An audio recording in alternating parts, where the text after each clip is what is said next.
কবি ভবানীপ্রসাদ মজুমদারের লেখা কবিতা সোনার আংটি রহস্য। বিজ্ঞান স্যার বললেন, শোনো, দেখিকে বলতে পারো পাত্রের এই দ্রবণটা দেখো, রঙের লাল গাঢ়।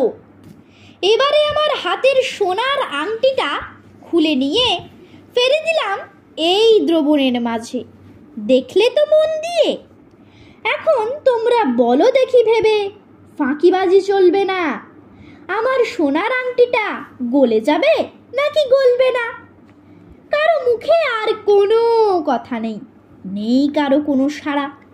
সকলেই যেন প্রশ্নের পেঁচে বিলকুল দিশেহারা। স্যার বললেন, চুপ কেন সব, জবাব কি নেই জানা?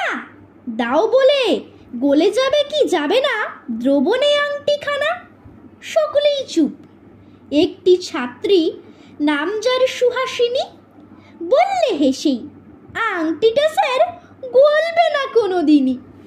স্যার বললেন, সাবাস সাবাস, বলেছ তো তুমি ঠিক, কিন্তু কিভাবে দিলে উত্তর ভেবে কোন কোন দিক? সুহাসিনী হেসে বলে কাছে এসে, জবাবটা খুবই সোজা, একটু চিন্তা করলেই পুরো বিষয়টা যাবে বোঝা।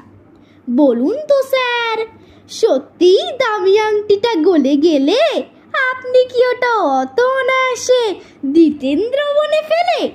বিন্দু মাত্র আশঙ্কা যদি থাকতোই গলে যাবার, আংটিটা ওতে ফেলে দিয়ে স্যার কিনতেন নাকি আবার? নমস্কার।